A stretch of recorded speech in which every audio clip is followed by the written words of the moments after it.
Sejak konflik pertama kali meledak di tahun 1947, Palestina, terutama Gaza, udah jadi medan tempur abadi. Rumah-rumah hancur, sekolah dibom, air bersih susah. Hidup di Gaza itu ibarat kayak main game survival mode yang gak ada tombol pause-nya. Anak-anak yang harusnya main layangan setiap hari, setiap sore dengan suara roket yang jadi soundtrack di hidup mereka. Mereka nggak pernah tahu gitu rasanya hidup tanpa ketakutan. Gaza tuh kayak sempit banget gitu, dan udah jadi salah satu tempat dengan konflik paling intens di dunia.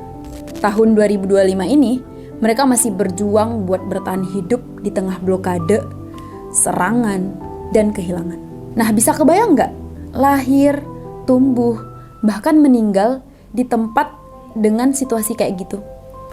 Itu bukan cuman cerita duka, tapi realita yang mereka hadapin tiap hari. Dunia boleh berubah, teknologi boleh maju, tapi buat mereka, mimpi sederhana kayak damai aja itu emang jauh banget di depan mata. Kalau ngomong soal hak asasi, ini chaos level dewa sih. Konflik ini bikin rakyat Palestina hidup dalam kondisi serba susah. Rumah dihancurin, blokade ekonomi, dan sering jadi target kekerasan. Di sisi lain, warga Israel juga ada yang merasa terancam dengan serangan roket dari kelompok militan Palestina.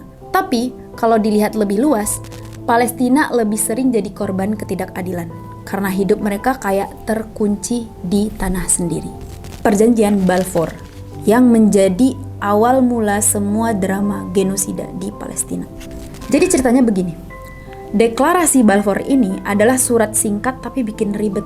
Dikeluarin sama pemerintah Inggris pada tahun 1917 pas lagi Perang Dunia Pertama. Dalam surat itu Inggris bilang mereka bakal mendukung ide untuk Yahudi membuat tanah air di Palestina. Tapi dengan catatan, hak-hak dari orang-orang non-Yahudi atau warga Arab Palestina harus tetap dihormati. Seperti terdengar simpel, tapi nggak sesimpel itu teman-teman. Karena ada dampak dari perjanjian Balfour ini sendiri.